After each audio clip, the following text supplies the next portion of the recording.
Okay, ladies, I'm going to narrate for you the beginning lines of the Odyssey Book 9 so that when I assign you some homework tomorrow, you'll be able to know what's happening. Okay, follow along. I left my highlights and my annotations in here for you so you could kind of check them out after I read. All right, Book 9. Now this was the reply Odysseus made. Alcinous, king and admiration of men, how beautiful this is, to hear a minstrel gifted as yours. A god he might be, singing. There is no boon in life more sweet, I say, than a summer's joy holds in all the realm. And banqueters sit listening to a harper in a great hall, by rows of tables heaped with bread and roast meat, while a steward goes to dip up wine and brim your cups again. Here is the flower of life, it seems to me. But now you wish to know my cause for sorrow, and thereby give me cause for more? What shall I say first? What shall I keep until the end? The gods have tried me in 1,000 ways. But first my name, let that be known to you, and if I pull away from pitiless death, friendship will bind us. Though my land lies far, I am Laertes' son, Odysseus. Men hold me formidable for guile in peace and war. His fame has gone broad to the sky's rim. Okay, so I'm going to stop reading now, and I'm going to discuss this page a little bit. So where we left off in class was that Odysseus has made it to Scylla Island, and he has finally met King Alcinous. And he is upset because they are singing songs about Troy, and of course you know he spent 10 years in the war in Troy battling. So it makes him upset. But he figures that Alcinous should know his name by now, and he releases it. Now, you have to understand that people know Odysseus. He's famous. So when he tells King Alcinous his name, they recognize it. They know him. They know he's a hero. So they're excited to be in his presence. Okay, so I'm going to go on to the next page. Follow me along on the left side. My home is on the sea-peaked mark of Ithaca, under Mount Nisan, wind-blown robe of leaves, in sight of other islands, Dulichion, Same, and wooded Zakynthos. Ithaca being most lofty in the coastal sea, and northwest, while the rest lie east and south. A rocky isle, but good for a boy's training. I shall not see on earth a place more dear, though I have been detained long by Calypso, loveliest among goddesses, who held me in her smooth caves to be her heart's delight. As Circe of Aea, the enchantress, desired me and detained me in her hall. But in my heart I never gave consent. Where shall a man find sweetness to surpass his own home and his parents? In far lands he shall not, though he find a house of gold. Okay, so I'm going to stop here because I'm going to read a little bit more for the next section, but he's explaining his home to King Alcinous, where he wants to be, how he wants to be at home. He mentions 2 women's names. Now, one we know, Calypso. He spent 7 years with her and has made it just off her island to get to Scylla. And then he also mentions Circe, which we have not met yet, but we will shortly. And then if you notice the green circled line, it says, but in my heart I never gave consent. Right? Remember I said to you that he spends time with these women, especially Calypso that we know of, but he has been seduced, or he has been enchanted, let's say, to spend time with them. Your call, remember I said. Okay, so now we continue on. He's going to talk about his journey. Now the idea behind what's happening next, like I mentioned in class today, is the flashback section. Book 9, Book 10, Book 11, and Book 12 are all flashbacks from how he got from Troy to how he got to Calypso's island. Right now that's a mystery, and he's going to fill in the blanks. Okay, what of my sailing then from Troy? What of those years of rough adventure weathered under Zeus? The wind that carried west from Ilion brought me to Ismaros, on the far shore, a strong point on the coast of the Cicones. I stormed that place and killed the men who fought. Plunder we took, and we enslaved the women to make division, equal shares for all. But on the spot I told them, back and quickly, out to sea again. My men were mutinous fools on stores of wine. Sheep after sheep they butchered by the surf, and shambling cattle feasting while fugitives went inland, running to call to arms the main force of Cicones. This was an army trained to fight on horseback, or, where the ground required, on foot. They came with dawn over that terrain like the leaves and blades of spring. So doom appeared to us, dark word of Zeus for us, our evil days. My men stood up and made a fight of it, backed onto the ship with lances kept in play. From bright morning through the blaze of noon, holding our beach, although so far outnumbered. But when the sun passed toward the yoking time, then the Achaeans, one by one, gave way. 6 benches were left empty in every ship that evening when we pulled away from death. And this new grief we bore out to sea. Our precious lives we had, but not our friends. No shipmate made sail the next day until some shipmate had raised a cry 3 times for each poor ghost unfleshed by the Cicones on that field. Okay, so basically what we're doing here, if you look at the left-hand side, I have some light blue marks, and it says number 1, Ismaros. Ismaros is the island name, and Cicones are the people's name.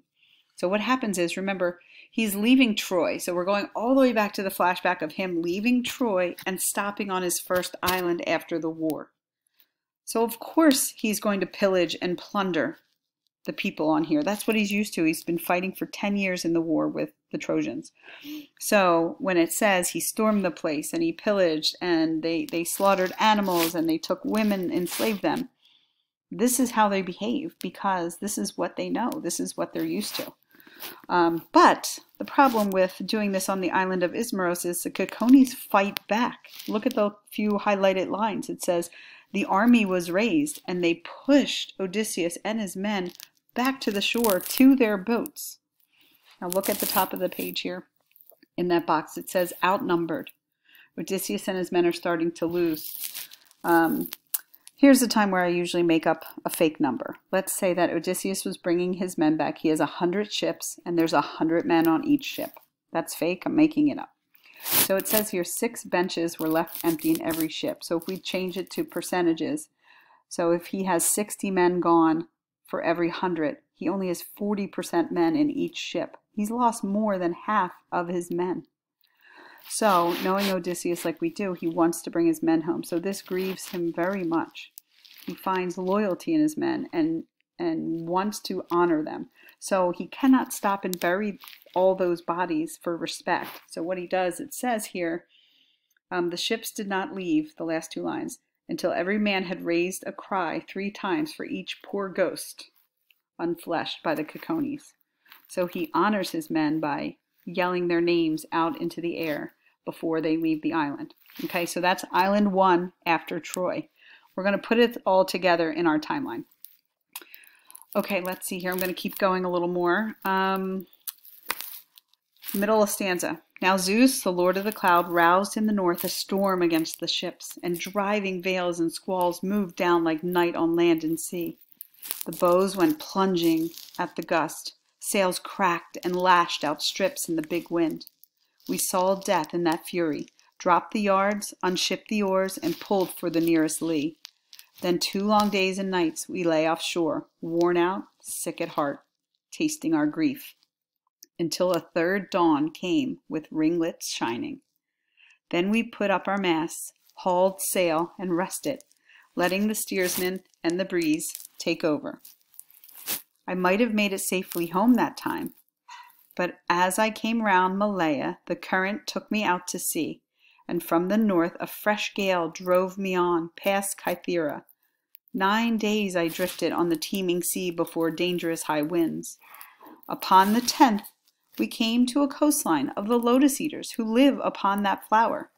We landed there to take on water. All ships' companies mustered alongside for the midday meal. Then I sent out 2 picked men and a runner to learn what race of men the land sustained. They fell in soon enough with lotus eaters, who showed no will to do us harm, only offering the sweet lotus to our friends. Okay, so in this section here, well, the middle section is just a storm, right? You see Zeus bringing into a storm, and they travel days and days, and it's very difficult. So what we have at the end of this page is our second landing after Troy. Okay, and the island is called the Lotus Eater Island, and the people that live there are lotus eaters, and the flower that they eat is called the lotus flower. Okay, very easy to remember. Basically, how I describe this is sort of like, I don't know, marijuana pot, right? So lotus eaters are very chill. They're very cool. Everything is fine. They're very laid back. So it says, I sent out 2 picked men to see who lived on this island, right? He's not going to make the same mistake as he did on Ismaros. He's not going to send everybody out and then have a chance of getting anybody killed. So he sends some men. Go check it out and come back to us. And then the men get offered the lotus by the islanders, and they kind of lose their hope of home because, you know, they get chill and they don't care about things. They're like, everything's cool. We don't need to go back. We're not in any rush, because they're kind of like on drugs, basically. So we kind of notice there's a universal theme here, right? Odysseus is telling his men, like, don't do the drugs. Don't eat the lotus. Now we call it universal theme because today I could tell you, your parents tell you, don't do drugs, right? The message is still clear. That's why we call it universal theme. All right, I'm going to pop this page down. I'm going to read a little bit more. It's still about the lotus. So it says here, but those who ate this honeyed plant, the lotus, never cared to report nor to return. They longed to stay forever, browsing on that native bloom, forgetful of their homeland. I drove them, all 3, wailing to the ships, tied them down under the rowing benches, and called all the rest. All hands on board, come, clear the beach. And no one taste the lotus, or you'll lose your hope for home. Filling into their places by the rowlocks, my oarsmen dipped their long oars in the surf, and we moved out again on our seafaring. Okay, so this basically explains what I was saying about the honeyed plant, the lotus, being a drug over the men. They get chill and they don't have any desire to go home. But the whole point of leaving Troy is to get home to your families. So Odysseus has to literally take the men by the hand, tie them to the ship because they want the lotus, right? It's like being addicted to a drug. So he gets his men, he gets everybody back on the ship, and he sets sail right away because this is not good for any of his men.